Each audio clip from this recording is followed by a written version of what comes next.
Welcome friends. हम विद्यार्थियों के लिए एक प्रश्न जो काफ़ी परेशान किया करती है या जहां आके हम रुक जाते हैं, मैं आज उस प्रश्न का उत्तर देने की कोशिश कर रहा हूं, जो वैसे तो बहुत बड़ा प्रश्न नहीं है लेकिन सबसे ज़्यादा कन्फ्यूजन क्रिएट करता है। इसको मैं दो पार्ट में आपके साथ बात करता हूं। पहला पार्ट है सिविल सर्विस एस्पायरेंट्स के लिए हमारा मीडियम क्या हो, इंग्लिश या फिर हिंदी। हम जितने लोग तैयारी कर रहे होते हैं इसमें टोटल 3 प्रकार के विद्यार्थियों का समूह होता है हमारे इर्द गिर्द। जो पहला समूह है वो है वो वर्ग जिनकी इंग्लिश बहुत अच्छी है और हिंदी इतनी अच्छी नहीं है या बुरी है। दूसरा वर्ग है जिनका हिंदी बहुत अच्छा है और इंग्लिश इतना अच्छा नहीं या बुरा है।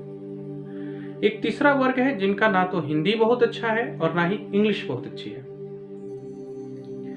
अब ऐसे वर्ग के लोग बहुत ज्यादा हमारी इस तैयारी के दौर में पाए जाते हैं जिनकी ना तो हिंदी पे इतनी अच्छी कमांड है कि उनका कुछ भी मात्रा से लेके कोई भी शब्द गलत ना हो, और ना ही इंग्लिश इतनी स्ट्रांग है कि वो बहुत अच्छी तरह से उस पर कमांड कर सके। तो ऐसे में क्या करना चाहिए? अगर आप यूपीएससी सिविल सर्विस एग्जाम्स के प्रिपरेशन कर रहे हैं तो मेंस का ही मार्क्स जोड़ा जाता है और मेंस में हमें इंग्लिश पास आउट करना आवश्यक होता है। फिर जो पास्ट के जो रिजल्ट्स आ रहे होते हैं अगर उसको देखा जाए तो इंग्लिश का फेवर झुका हुआ दिखता है। अब इसमें बात ये आती है कि वो स्टूडेंट्स जिनकी हिंदी बहुत अच्छी नहीं है या इंग्लिश बहुत अच्छी नहीं है, फिर ये लोग क्या करें?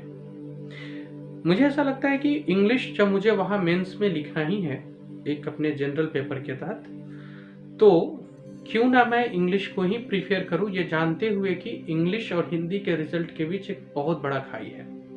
हाँ, जिनका हिंदी बहुत अच्छा है वो बिल्कुल हिंदी के साथ जाए, इसमें कोई दिक्कत नहीं है, लेकिन आपको भी इंग्लिश पढ़नी ही होगी और जिनकी हिंदी भी बहुत ज्यादा मजबूत नहीं है वो इंग्लिश के साथ जा सकते हैं।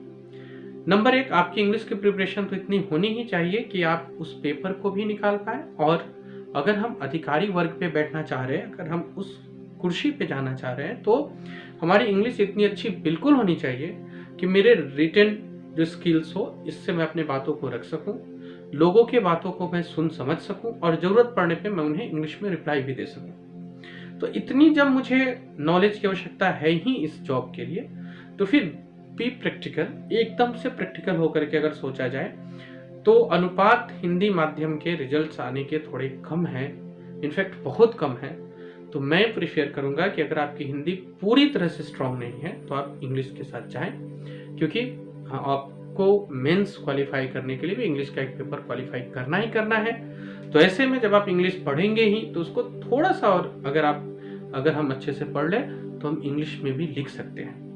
जनरली हम सभी लोग इंग्लिश में अगर कोई बात करे तो हमें से ज्यादातर लोग उस बात को समझ लेते हैं। खुद से लिखना, बोलना या उसको किसी एक फ्रेम में सजाना, इतना ही मात्र का दिक्कत होता है। तो जब हम अपने उस मेंस के इंग्लिश पेपर को क्वालिफाई करने के लिए पढ़ेंगे तो इस दौरान इतनी तैयारी हो ही जाती है। दूसरा डर, इंग्लिश में क्या मुझे परफेक्ट पूरी तरह से ग्रामर्स को फॉलो करना है क्या? ऐसा कुछ जो डर है ऐसा बिल्कुल भी नहीं है।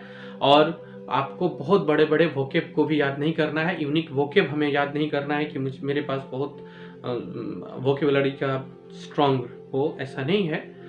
वो केवल मैं उनको अपने आइडियाज दे पाऊं, मैं उनको अपने विचार बता पाऊं, इतने भर से सिविल सर्विस एग्जामिनेशन का संबंध होता है। तो मेरा झुकाव डेफिनेटली इंग्लिश की तरफ थोड़ा रहेगा। अब बात करते हैं नॉर्मल जो हमारे स्टूडेंट्स हैं। अब इसमें उनके फ्यूचर के क्या प्लानिंग्स है, इसके ऊपर डिपेंड करता है कि उनको इंग्लिश के साथ बहुत स्ट्रांग होना चाहिए या नहीं।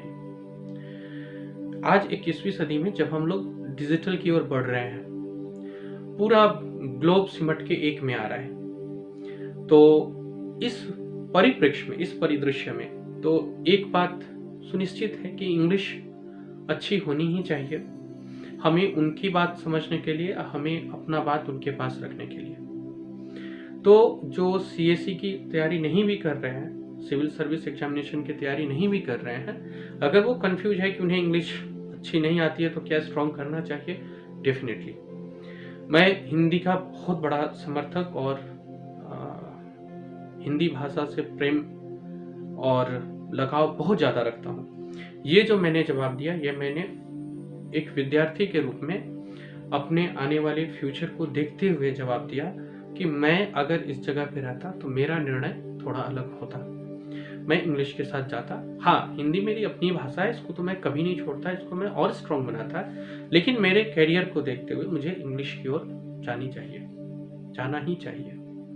जैसे मान लीजिए कि मुझे अगर किसी को हराना है, मुझे अपने क्षेत्र में किसी को हराना है, तो पहले मुझे उसकी भाषा तो समझ में आनी चाहिए।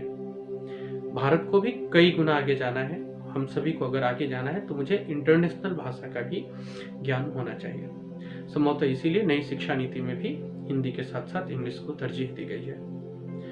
ये थे वो कुछ डाउट्स जो आ रहे थे, और मैं बहुत जल्द आपके साथ एक अच्छी खुशखबरी शेयर करने वाला हूँ, मोस्ट प्रोबेबली इसी वीक में। फिलहाल आज के लिए इतना ही। अगर इस तरह की कुछ भी डाउट हो तो कमेंट्स में या फिर मेरे व्हाट्सएप नंबर पे आप व्हाट्सएप करें, मैं उसके ऊपर और वीडियोस लाऊंगा, और ये कोशिश रहेगी कि अगला जो वीडियोस हो उसमें 3, 4, 5 ऐसे डाउटफुल प्रश्न का जवाब देने की कोशिश करूँ। Thank you very much.